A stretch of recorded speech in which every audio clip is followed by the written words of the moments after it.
ओम नमो भगवते वासुदेवाय नमः।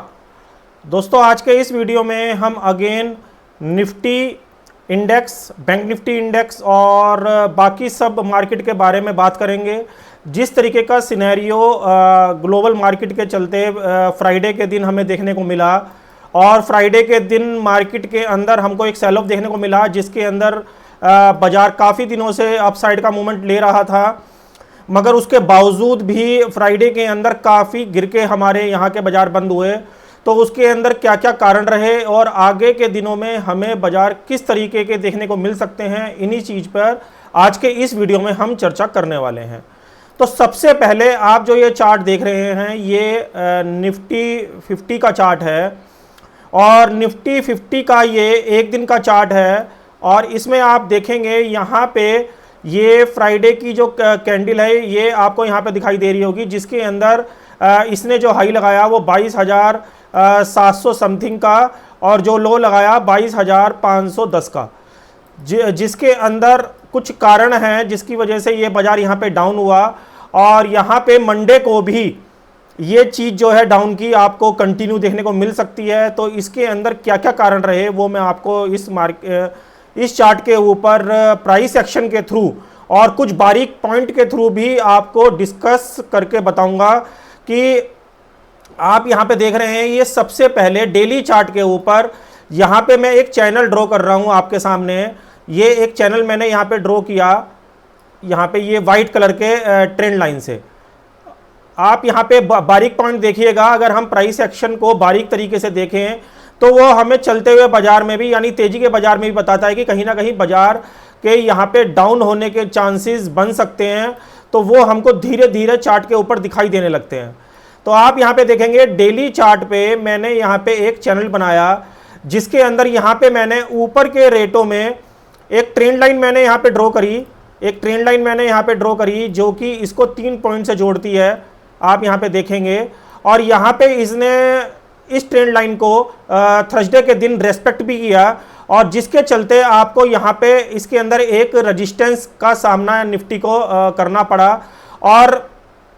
फ्राइडे के सेशन में जैसे ही बाजार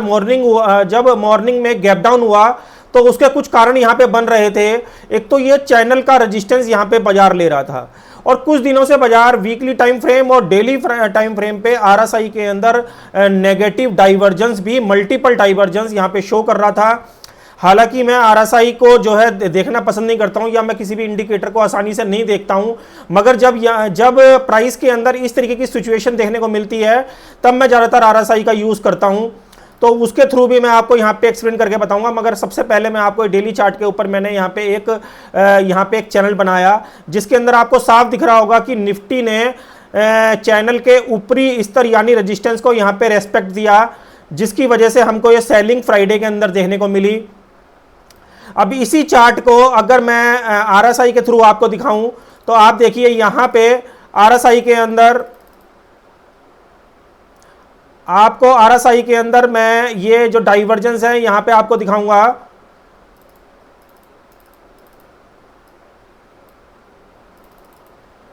यहाँ पे आप देखेंगे आरएसआई के अंदर कितने सारे डाइवर्जेंस हमको यहाँ पे देखने को मिल रहे हैं। ये देखिए यहाँ पे अगर आप आरएसआई को देखेंगे तो आरएसआई के अंदर बाजार ऊपर जा रहा था, मगर आरएसआई के अंदर अगर हम प्राइस के साथ इसका मैच निकालें तो आप यहाँ पे नेगेटिव डाइवर्जेंस देखेंगे। ये आरएसआई है और आरएसआई के अंदर आप देखेंगे फ्लो जो आ रहा है वो डाउन साइड आ रहा है, और जबकि प्राइस का जो फ्लो है वो अप साइड की तरफ जा रहा है। अगर यहाँ से मैं प्राइस को देखूं, अगर आप यहाँ से यहाँ तक देखेंगे प्राइस ऊपर की साइड बार बार मूव कर रहा है। आप यहाँ पे देखें प्राइस ऊपर की साइड जा रहा है और यहाँ से अगर मैं देखूं तो प्राइस यहाँ पे क्या हो रहा है, नीचे की साइड आ रहा है। यानी आरएसआई प्राइस को जस्टिफाई नहीं कर रही है और प्राइस कहीं ना कहीं यहाँ पे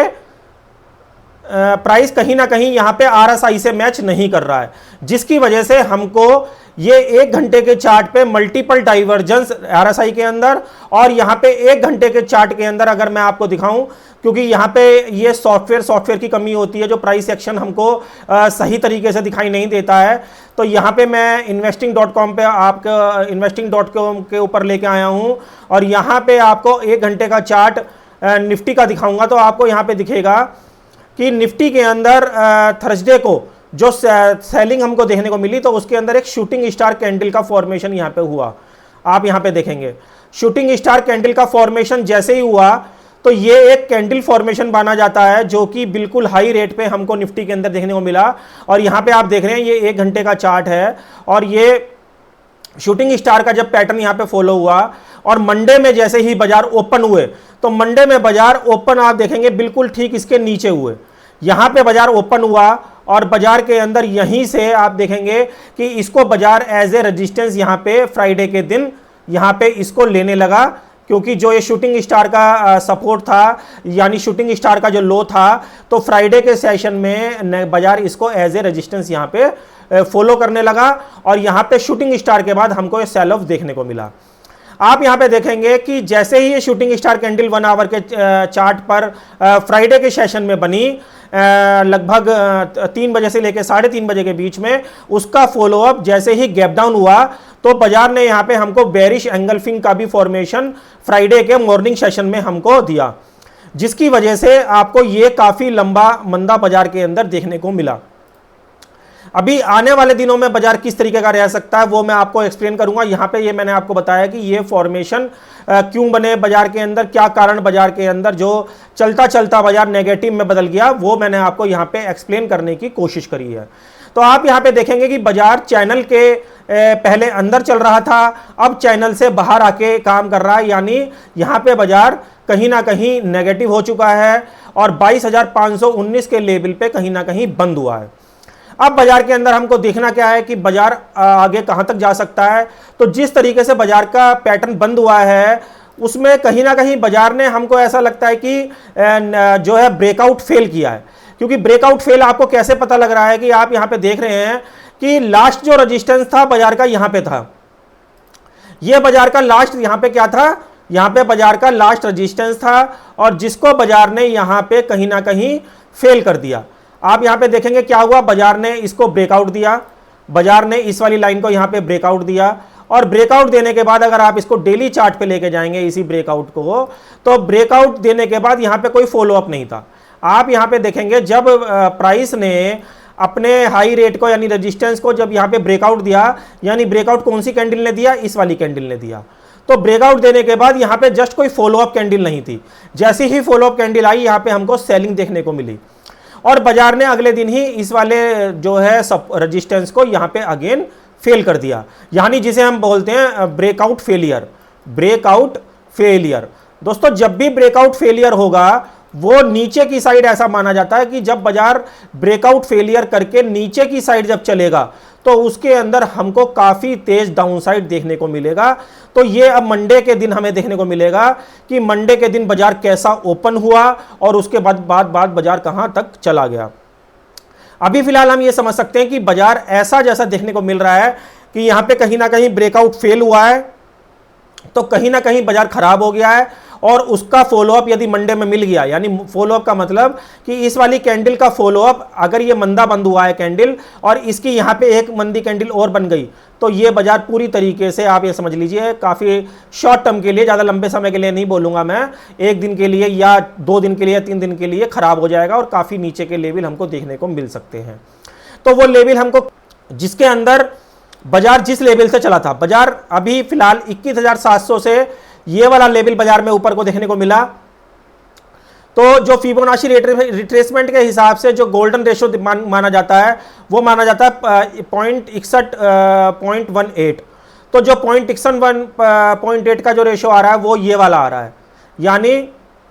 22,118, यानी बाजार कहीं ना कहीं 22,100 और 22,050 के लेवल हमको आने वाले दिनों में यहां पे दिखा सकता है, जो कि अभी निफ्टी बंद गया हुआ 22,500। तो इसकी वजह से आपको काफ़ी जो है चीज़ें जैसे रिलायंस के स्टॉक या हिंदुस्तान लीवर या जो हैवी वेट स्टॉक हैं सारे के सारे जो है डाउन होते दिखाई देंगे। और यहां तक हमको देखना पड़ेगा कि 22,100 या 22,050 या जो भी 22,150 आता है झटके से, यहां पे बाजार किस तरीके से काम करता है। मगर अभी के सिनेरियो के हिसाब से ऐसा हमको देखने को मिल सकता है, क्योंकि यहां पे साफ साफ दिख रहा है कि जो रेजिस्टेंस यहां पे बाजार ने एज ए ब्रेकआउट करा था, तो वो उसने यहां पे इसको ब्रेकआउट फेल दिया है। और इसके मल्टीपल कारण मैंने आपको बताया, जैसे वन घंटे के चार्ट के ऊपर शूटिंग स्टार कैंडल बनना, शूटिंग स्टार के बाद उसको फॉलो अप आना और एज ए बेरिश एंगल्फिंग में वो कन्वर्ट हो जाना, और negative divergence, multiple negative divergence chart के ऊपर दिखाई देने लगे। और प्लस जो है चैनल के बाहर आके निफ्टी और बैंक निफ्टी काम करने लगे, तो ऐसी कंडीशन में बाजार के अंदर काफ़ी सारे सिम्टम यहाँ पे खराब हैं। तो प्राइस एक्शन के थ्रू मैंने आपको काफ़ी चीज़ें निफ्टी के अंदर बताई हैं, जिसके अंदर आपको ये जो चीज़ सही है या गलत है, ये मंडे के सेशन में आपको यहाँ पे समझ में आएगी कि ये चीज़ वाकई में काम करी या नहीं करी। आप यहाँ पे देखेंगे कि 1 आवर के चार्ट के ऊपर भी यहाँ पे प्रो गैप भी यहाँ पे आपको दिखाई दे रहा है। प्रो गैप यानी जो एक दिन पहले का जो कैंडल था उसके नीचे बाजार यहां पे ओपन होना, और ओपन होने के बाद बाजार ने उसको वहीं पे एज ए रेजिस्टेंस यहां पे फॉलो करना। आप यहां पे देखेंगे एज ए रेजिस्टेंस यहां पे इसको फॉलो करा, तो ये एक प्रो गैप की तरह भी काम कर रहा है। तो मल्टीपल चीजें यहां पे काम करेंगी, जिसकी वजह से हमको बाजार के अंदर शॉर्ट टर्म के अंदर मंदा देखने को मिल सकता है।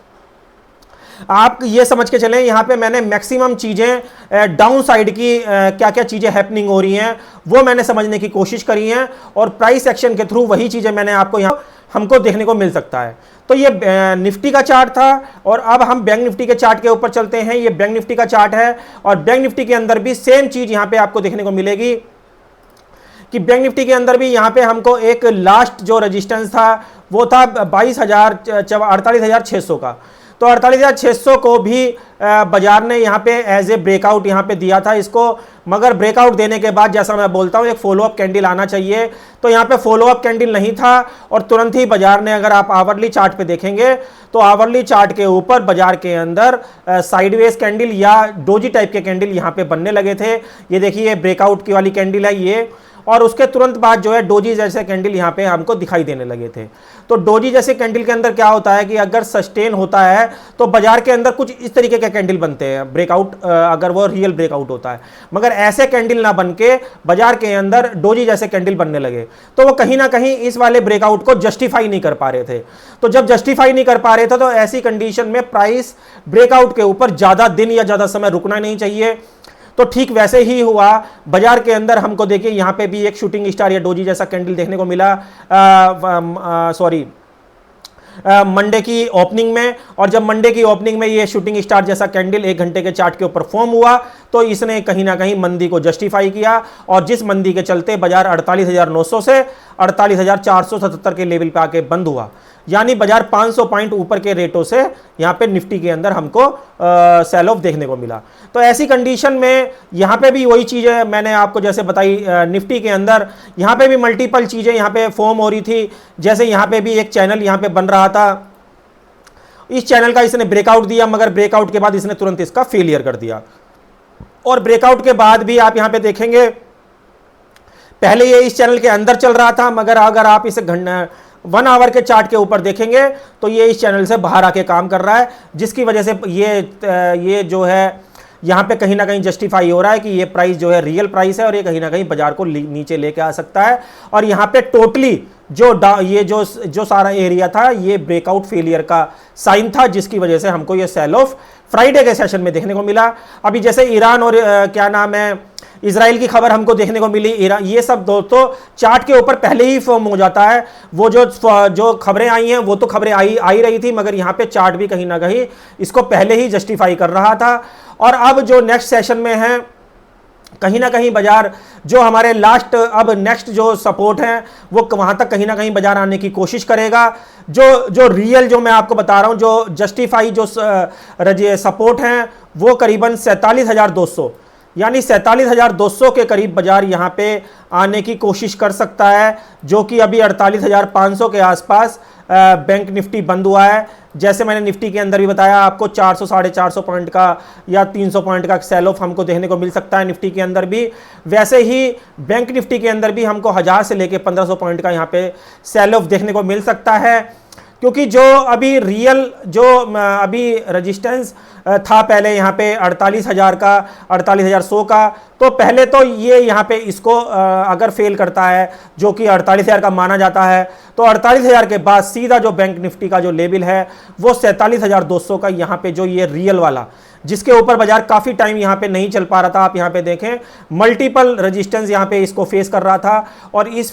फेस के बाद यहाँ पे इसने इसको ब्रेकआउट दिया इस वाली कैंडल के अंदर। तो जब मल्टीपल जहाँ पे रेजिस्टेंस होते हैं तो मल्टीपल वो सपोर्ट की तरह काम करता है। तो बड़ा सपोर्ट जो माना जाएगा 48,000 के बाद वो 47,200 का माना जाएगा, जिसको बाजार आने वाले दिनों में रेस्पेक्ट दे सकता है, यानी ये वाला एरिया। यानी बाजार नेक्स्ट अब जो सपोर्ट रहेगा वो 47,200 से लेकर 47,250 यानी 300 का एरिया, ये वाला बाजार यहाँ पे जस्टिफाई कर सकता है। यानी ये बाजार यहाँ से यहाँ तक की जर्नी किसी भी कारण की वजह से यहाँ तक ये इसको फॉलो कर सकता है। तो ये जो निफ्टी बैंक निफ्टी के अंदर मैंने आपको मल्टीपल हैपनिंग बाजार के अंदर क्या हो रही हैं, जैसे कि वीकली और डेली टाइम फ्रेम पर नेगेटिव डाइवर्जेंस बनना, चैनल को ब्रेक करके उसको एज ए ब्रेकआउट फेलियर कर देना, और जो है प्राइस एक्शन के थ्रू जैसे शूटिंग स्टार कैंडल बनने और उसके फॉलो अप आने एज ए बेरिश एंगल्फिंग। तो ये सब चीजें बाजार को कहीं ना कहीं प्राइस वीकनेस के ऊपर शो करती हैं, जिसका इंपैक्ट हमको मंडे के सेशन में देखने को मिलेगा। और आज से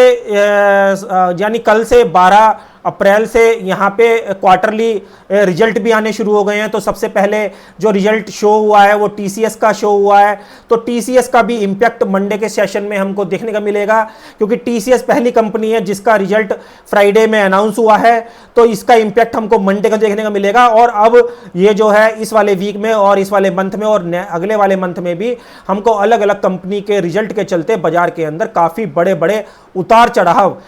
इलेक्शन से पहले देखने को मिलेंगे। अभी फिलहाल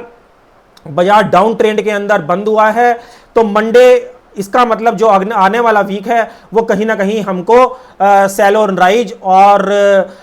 जो है डाउन होता ही दिखाई देगा। तो दोस्तों आशा करता हूं इस वीडियो में जो मैंने निफ्टी और बैंक निफ्टी का विस्तार से मल्टीपल चीजें जो चार्ट के ऊपर हैपनिंग होती हैं या किस तरीके से प्राइस एक्शन को देखा जाता है, वो मैंने बारीक से बारीक पॉइंट पकड़ के आपको यहां पे बताने की कोशिश करी है। तो प्राइस एक्शन के थ्रू मैंने आपको यहां पे काफी चीजें क्लियर करी हैं कि बाजार के अंदर आने वाले दिनों में किस तरीके की चीजें हमें यहां पे देखने को मिलेंगी। तो दोस्तों आशा करता हूं ये जो चीजें मैंने आज के वीडियो में बताई हैं ये चीजें कहीं ना कहीं आपके काम आएंगी। दोस्तों वीडियो अच्छा लगे तो प्लीज़ वीडियो को लाइक और शेयर करना बिल्कुल ना भूलें। स्ट्रैटेजी के लिए मैंने अभी हाल फिलहाल में कन्वर्जन रिवर्सल के ऊपर एक वीडियो अभी लास्ट बनाया था 7 तारीख को, तो वो वीडियो आप जाके देख सकते हैं। आने वाले दिनों में मैं बटरफ्लाई के ऊपर या जो रिजल्ट आ रहे हैं उन रिजल्ट के अंदर पर्टिकुलर स्टॉक जैसे टीसीएस के रिजल्ट आए हैं तो टीसीएस के ऊपर भी एक वीडियो मैं कल संडे के दिन यहाँ पे बनाऊंगा।